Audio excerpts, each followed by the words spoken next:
Hello, Carole Beu. It must be really busy at the Women's Bookshop on Ponsonby Road at the moment, so thank you so much for coming in to talk to us about this very popular writer. Penelope Lively, yes she is, and this new book is called How It All Began, and it's a perfect title because it's a series of consequences. It begins on page 1 with an older woman called Charlotte being mugged and taken to hospital.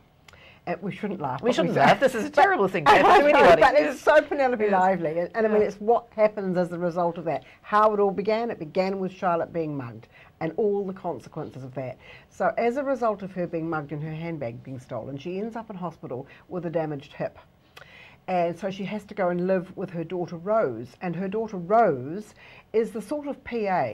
Come dog's body, really, for an absolutely pompous academic called Henry, who is a historian and who's a rather old-fashioned historian who's writing his memoirs and writing terribly important documents all the time, and Rose has to type them up and she has to take him to appointments and so on.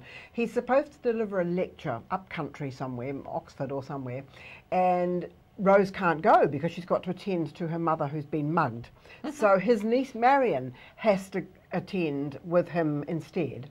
So she has to text her lover, who's married, on his cell phone to say can't make it on Friday, got to accompany Uncle Henry to his lecture. His wife gets the text on the cell phone, and so the marriage is in dire straits, and so on and so on. It's a series of events that follow one after the other, and it's lovely. It's funny, and it's light in a way, but she is so good about, you know, human behaviour and interactions between people, and it's quite lovely. There's a lovely character called Anton, who is an immigrant who is trying to improve his English. He's actually worked in the financial world as an accountant and so on, and he's having to work on a building site because his English isn't good enough. And Charlotte, who's been an English teacher all her life, takes him on to teach him English, and there's an attraction develops between Rose, Charlotte's daughter, and Anton. So there's all sorts of complications. Further complications, yes. But wonderful, wonderful characters. Charlotte on growing old and the consequences of injuring your hip and the lack of independence that comes about because of that.